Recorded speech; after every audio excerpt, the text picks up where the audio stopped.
Dihaw sa inyo mga guys. Today is Sunday mga guys. At puro na tayo. Day off natin ngayon. Samahan nyo kung kunin yung parcel ko sa Shopee. Ganito kumuha ng parcel sa Shopee guys.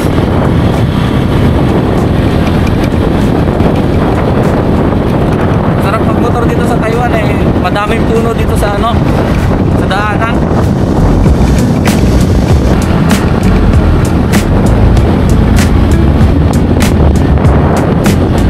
Sobrang dami lang ng stoplight dito. Halos every kanto may stoplight ng Taiwan eh. Kakaibang experience kung magdadrive ka sa ibang bansa. Napakasarap lang. May lisensya tayo dito guys. Hindi tayo basta-basta pwede mag-drive dito nang walang lisensya kasi napakataas ng multa dito. Around 12,000 pataas, 12,000 NTD. Pag nahuli ka ng polis na walang lisensya, yun ang magiging multa mo. I-convert mo sa peso ang 12,000. Kulang-kulang yun, 20 mil sa peso. May lechon manok doon guys lutong Vietnamese.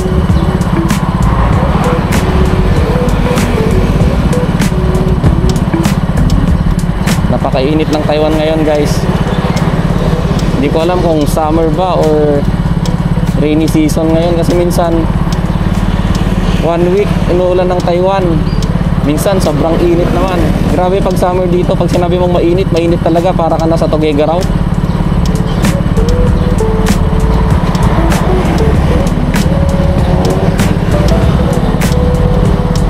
Siyempre, ang mga matitigas lang ang ulo dito mga guys is yung mga locals nila. May mga katigasan yung mga ulo ng locals dito, lalo yung mga matatanda. Wala tayong magagawa dyan sila yung mga taga rito tayo law abiding citizen tayo, sumusunod tayo sa lahat ng batas. At sa Pinas naman guys, sumusunod tayo sa batas.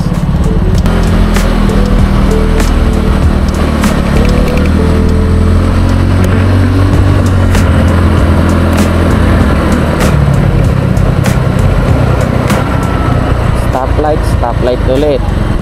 Lahat ng kanto may stoplight.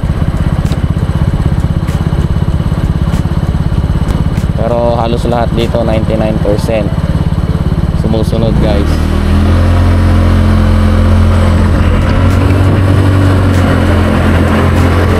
Ang batas dito ay batas. Hindi katulad sa atin, pag ikaw ay opisyal, ikaw ang batas. Dito ang batas, kahit opisyal ka, wala kang dito, walang espesyal.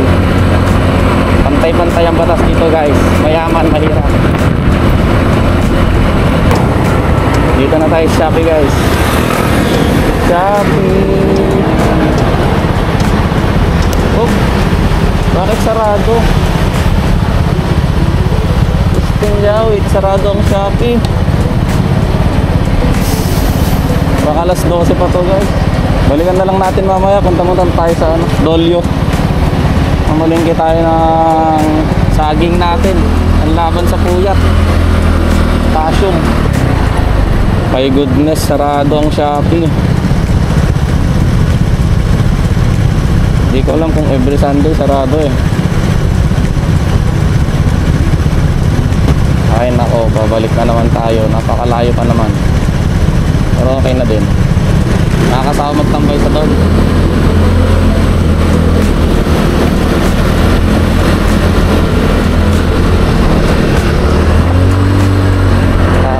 Ayos na the road lagi guys.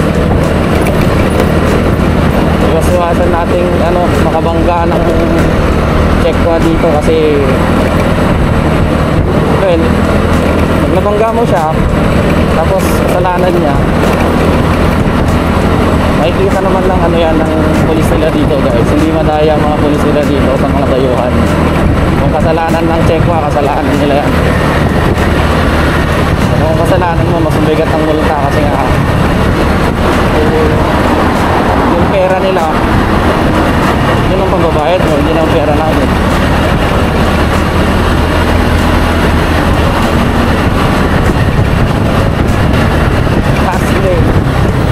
Kasi Hindi pwede yung ganito sa Pilipinas, lalo sa atin, daming nag-iinom. Hindi pwedeng mag-drive ng ano nakainom dito. Bubulta ka na napakalaki dito pag nakainom ka na nahuli ng pulis.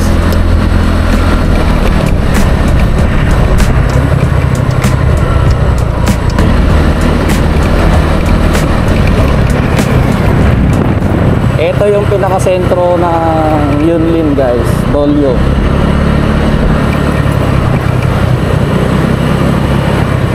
Dito kami namamalengke.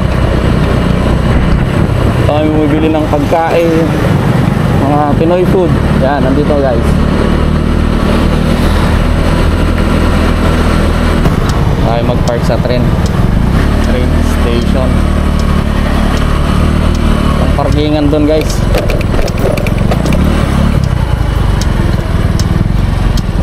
Tayo lumayo.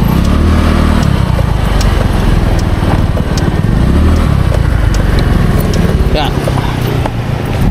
Palit natin yung nabili nating ukay kasi may sira. Awit talaga si Laupan.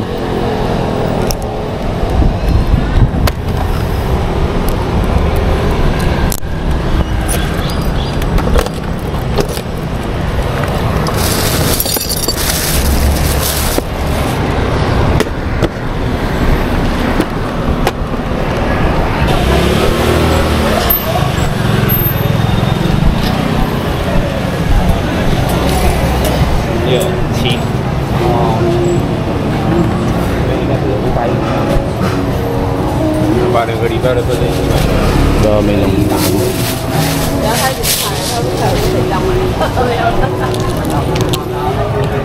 Adidas eh.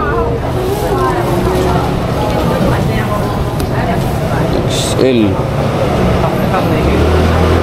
Pwede to pwede. Haslin tayo Haslin.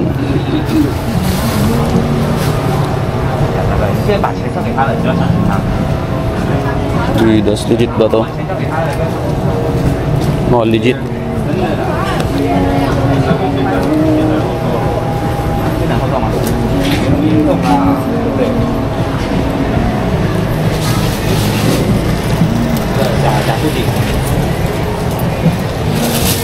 Oh, berapa?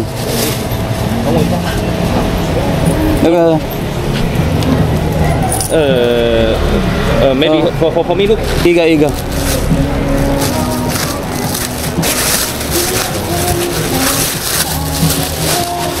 Apa tahu ni ya? Kat sini. Naga.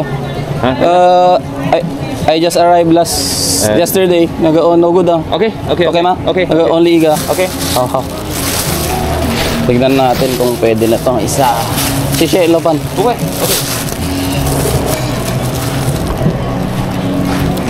Maybe naga.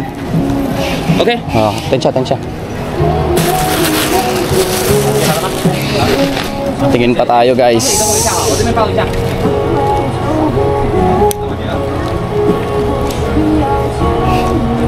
Dito mukhang bago Bago. Pinalit natin kasi no good. May butas. Buti gusto niya. Laupan, maybe okay Okay. Shishi. Shishi ni Laupan. Okay, thank you.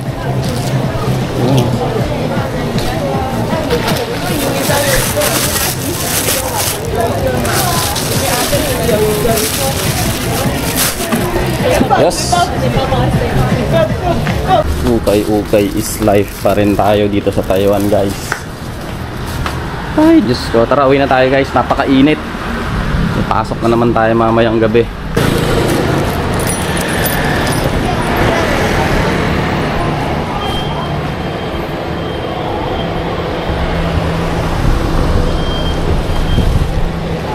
Napakainit.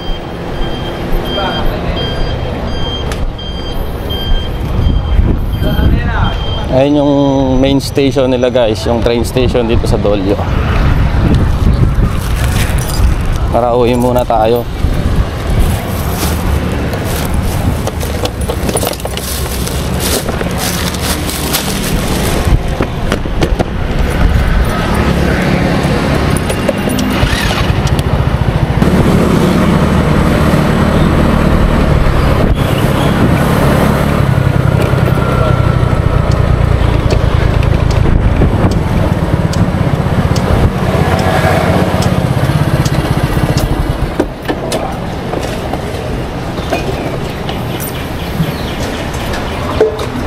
Iga. Iga. Lala. Parang ito yung ano 20 fried chicken natin sa Pinas. 40 dito guys, 40 NT. Lala, ibig sabihin manghang. Ayun, lalagyan niya ng seasoning.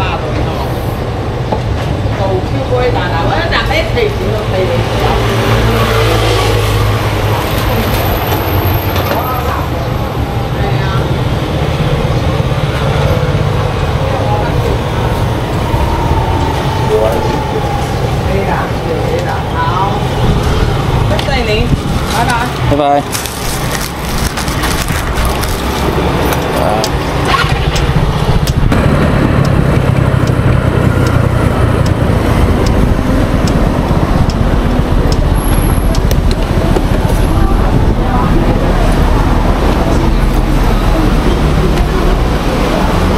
Dito tayong prutas guys.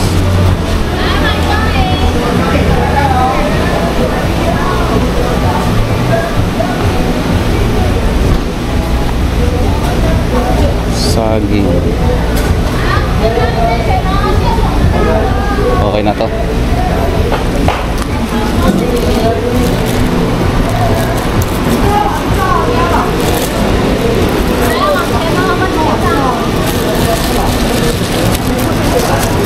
$36.20.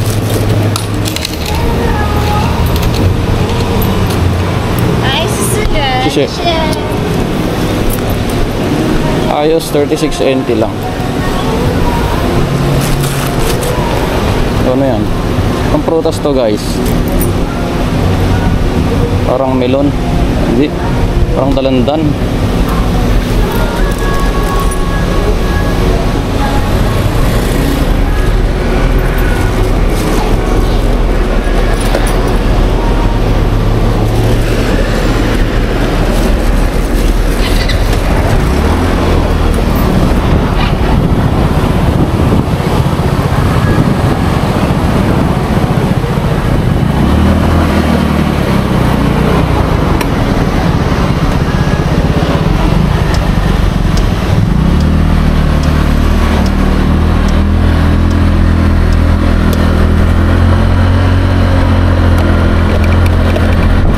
Goodness, napakainit. Shopee nyo bukas na guys.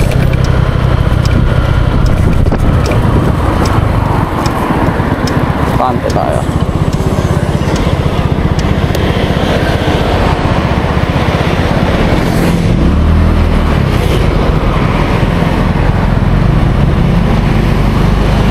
Malabo.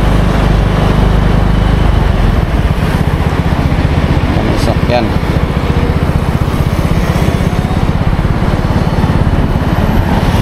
So ganito gumawa ng Shopee dito guys sa Taiwan. Para kuha tayo.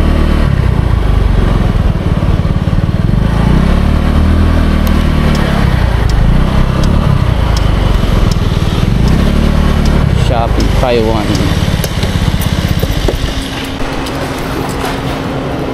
Budol everyday. Surname.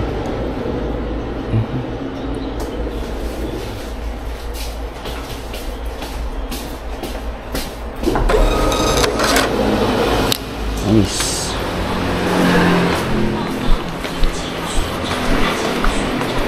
Ni hao. 15号请至柜台并备付您的现金。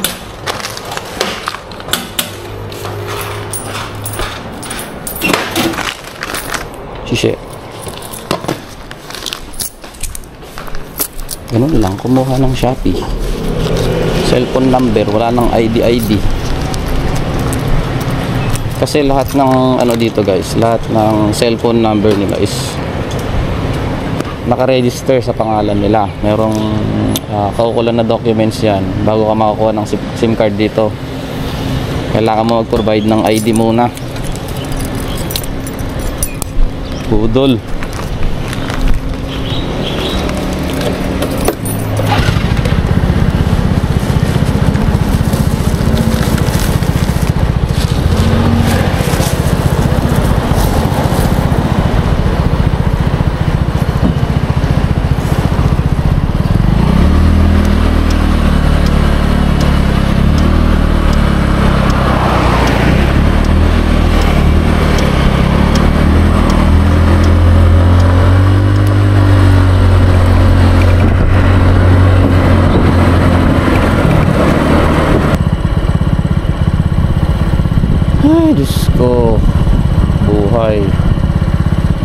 nagsapalaran dito sa ibang bansa. Sarap ang ano dito guys sa abroad, masarap ang pera. Pero syempre iba pa rin yung nandun ka sa Pilipinas na nagtatrabaho. Dami kang adjustment dito guys.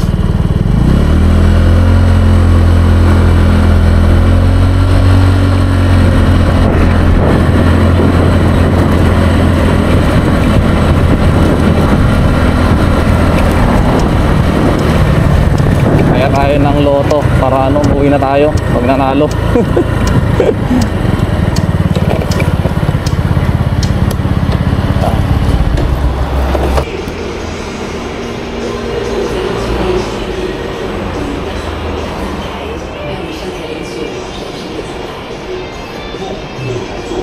Ito yung labas nung ano. 8. Yan, tapos 8. Birthday ni Mrs. Birthday ni Ethan. Lucky number 25. Itabihan natin ng 26. 1, 2, 3, 4, 5. Goods.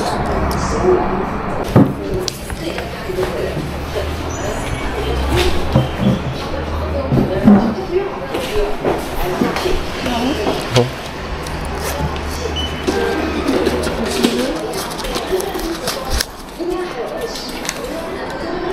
谢谢，谢谢。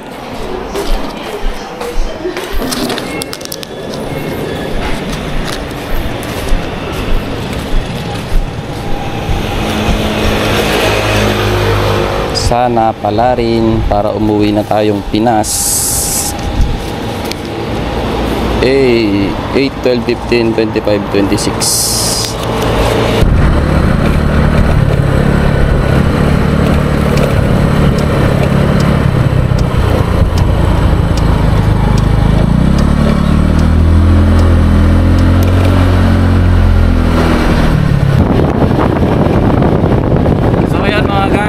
Maraming salamat sa pagsama ngayong araw. Bali, pag may tanong kayo mga guys regarding sa inyong mga application, kung may problema kayo is free kayong mag-comment dyan sa baba sa comment section. Sasagutin po natin agad yan. Dito ko natatapusin yung video natin guys. Kita-kits tayo dito sa Taiwan pag nagkita tayo.